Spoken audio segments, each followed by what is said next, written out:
Welcome to the Stoppage Time edition of the Pitch to Pro podcast. This is a highlight reel of some of the best moments from the show so far, and every other week we will be bringing you a special 5 to 7 minute segment featuring the best stories, tales, and moments of the podcast. So over the course of the Monday session, we started identifying players and we started having some conversations with guys right there on the spot so that we could fill in and make sure that we gave attention to all those guys that, man, we're close. Yeah. We're in the mix. And again, just so much quality, so many great kids. I mean, the attitudes, the conversations we had, our community and the family should be really proud of what those young men, how they communicated, the way they carried themselves, the way they conducted themselves. It was total class for all 3 days, great communication, just really fun interaction. And we got to hear stories from kids that when you come off the field, you just go, man, this is why we needed this, because of that kid right there. Right. Is why we needed this program.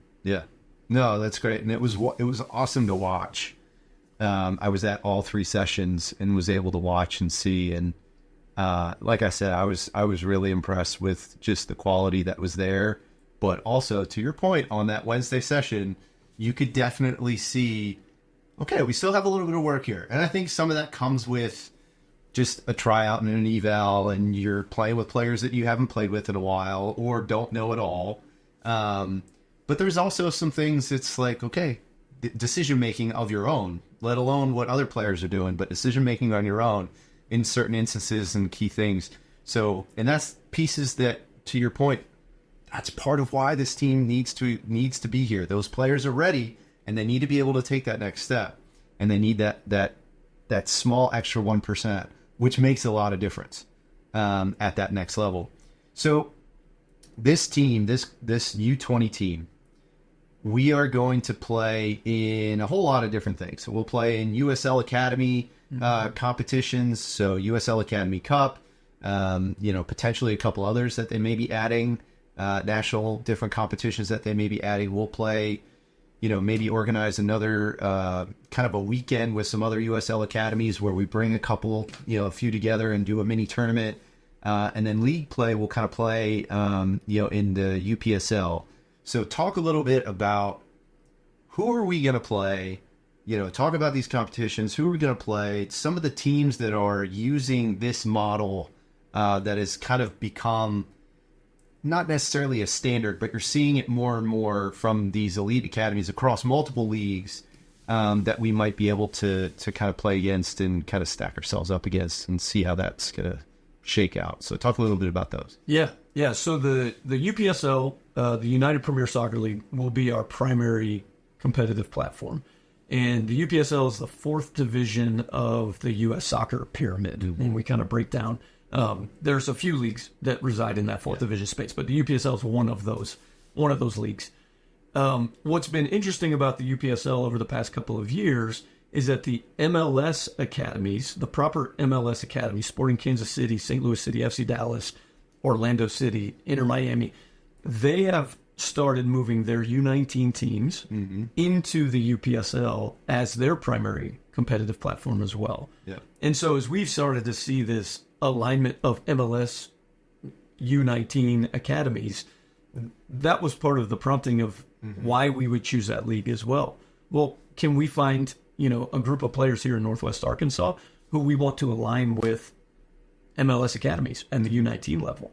And so when I said earlier we started at the U19 space, that's kind of what we had in mind was, hey, let's bring U19s, let's align with the U19 model that's out there in MLS, and let's play in the same league they're playing in. Let's play against those teams. Let's get games with those teams. So the UPSL becomes a primary league, and that's a league that runs fall and spring. Yep. They have fall season, spring season. They have postseason national tournaments. These MLS academies are competing right there in the finals and the semifinals of those postseason events. So on top of the UPSL, as we started processing, how do we get extra games for these teams? The first place that I actually went was to the MLS academies and said, hey, we're also going to be playing in the UPSL. Could we get a game with your team that's not in our conference? St. Louis City, for example. Can we get a game with those teams? And so as we started to call around to some of these MLS academies, we're getting really favorable feedback from them about being able to add some games with those clubs as well. The extension of this from UPSL was part of the USL Arkansas alignment, is that now gets us access to USL Academy events. Mm-hmm. And the USL Academy is growing like crazy right now. It's a huge growth point for the youth game. What they've done that's really unique is they're helping players find a pathway into pro academies, lower level pro leagues. And the USL Academy system has become a really interesting model for that. And so you see players go to USL Academy Cup in Florida in March, and they're getting recruited by professional academies, both in the U.S. and overseas, that they want those players to come into their youth space. And in some cases, there's financial implications of that. And in others, it's opportunity for these players. So to align with that and get into the USL Academy space is really important for our group as well. Yep. That USL Academy space is where this became a U20. Right. That was consistent with the USL Academy model that's out there. And so that opened some doors for us to decide to change to U20, which was a very late change for us. And I really wasn't sure how that was going to work out. But it's been really interesting. That's been maybe the most interesting late change that happened, was what the interest level has looked like from that group, that 2005 birth year group that said, man, if you'll take me, I want to do this. And I have a college offer here, or I was planning to do this next, but if I can do this, I want to stay. I want to be in Northwest Arkansas. I want to be part of the first group. A few of those some of those best players were in that 05 kind of age group that now have an interesting decision. To try to navigate. But yeah, I think it was important for us to obviously align with, USL Academy, and that was the U20, in conversations with the league at kind of, as we were trying to throw this all together in quick order.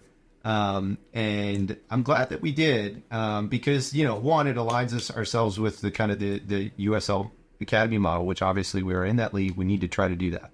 And we are. And we will do those things, and but then it unlocks those doors that we can participate in all those different USL Academy competitions that we talked about. Thank you for joining us for this Stoppage Time special of the Pitch to Pro podcast. If you've enjoyed the conversation, you can click watch the full episode here. Be sure to tune in next Thursday for a new episode of the Pitch to Pro podcast, the official podcast of USL Arkansas. Available on YouTube, Instagram, and everywhere you get your podcasts.